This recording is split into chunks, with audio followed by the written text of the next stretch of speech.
అవి కూడా నేను చాలా స్పష్టంగా చెప్పాను. ఎవ్వరూ ప్రైవేట్ బోట్లు ఆథరైజేషన్ లేదు, ఒక్క పైసా కూడా ఇవ్వద్దండి. అన్ని గవర్నమెంట్ బోట్లే ఉన్నాయి, డబ్బులు ఇవ్వద్దండి. రెండోది, ట్రాక్టర్లు ఎన్ని కావాలంటే అన్ని పెట్టాం. ట్రాక్టర్ల ద్వారా పబ్లిక్ ట్రాన్స్పోర్టేషన్ కూడా పెట్టాం. ఇంట్లో కూర్చొని బాధ ఉంటే పక్కన ఏదైనా కొనుక్కోవాలన్నా పోలేకపోతున్నారు వాటర్లో, ట్రాక్టర్లు పెట్టి ఆ ట్రాక్టర్లు తీసుకుపోతున్నాం. కొన్ని బస్సులు కూడా పెట్టాం, ఎక్కడన్నా బయట రావాలంటే అలాంటి అన్ని సదుపాయాలు చేశాం. ఏది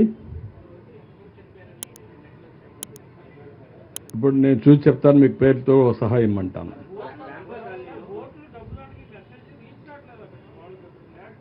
నేను చాలా స్పష్టంగా చెప్తున్నా, ఎవరైనా సరే బోట్లో డబ్బులు వసూలు చేస్తే మాత్రం, ఒకవేళ ప్రైవేట్ వాళ్ళు ఉంటే మీకు కూడా మేమే డబ్బులు ఇస్తాం. డబ్బులు వసూలు చేయొద్దండి. వసూలు చేస్తే మాత్రం నేను మీద కేసు పెట్టిస్తా, జైల్లో పెట్టిస్తా. నేను చాలా స్పష్టంగా చెప్తున్నా. నేను రేపటి నుంచి జరిగే పరిణామాలు కూడా ఈరోజు ఊహించుకొని కూరగాయలు రేట్లు పెంచేస్తారని, కూరగాయలన్నీ మేము కూడా తెప్పించి ఎక్కువ డంప్ చేసి ఫిక్స్డ్ ప్రైస్ పెడదాం అనుకుంటున్నా. రెండే రెండు రేట్లు ఉంటాయి, మళ్ళీ కన్ఫ్యూజన్ లేకుండా. ఎన్ని వ్యాన్లు కావాలంటే అన్ని వ్యాన్లు పెట్టి ఆ కూరగాయలు అమ్ముతాం. అది ఎంత రీజనబుల్ ప్రైస్ మధ్యాహ్నం మీకు చెప్తాను. అదే రేటుకి అమ్మాలా. అది కూడా గవర్నమెంట్ అవుట్లెట్సే పెడతాం. అవుట్లెట్స్ పెట్టి ఎక్కడికక్కడ డిస్ట్రిబ్యూట్ చేస్తాం. బిగినింగ్లో చాలా సఫర్ అయ్యారు.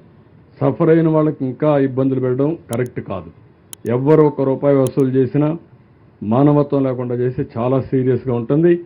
మళ్ళీ డోంట్ మిస్టేక్ మీ, నేను అరెస్ట్ చేయించిన ఆశ్చర్యం లేదు. దొరికితే మాత్రం అరెస్ట్ అయ్యి. కూరగాయలు కూడా చాలా స్పష్టంగా చెప్తున్నా, అప్పీల్ చేస్తున్నా. నేను అందుకనే బయట ఉండే హార్టికల్చర్ డిపార్ట్మెంట్ చెప్పా, బయట కూరగాయలను తెమ్మని చెప్పాను, డంప్ చేస్తాను. ఇదే మరి నాకు విశాఖపట్నంలో రెండో రోజు మూడో రోజు కూరగాయల రేట్లు పెంచేశారు.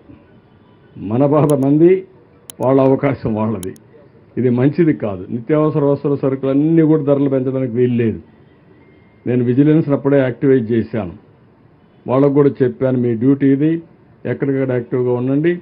ఎవరైనా చేస్తే మాత్రం ఎసెన్షియల్ కమాడిటీస్ యాక్ట్ కింద చర్యలు తీసుకుంటాం.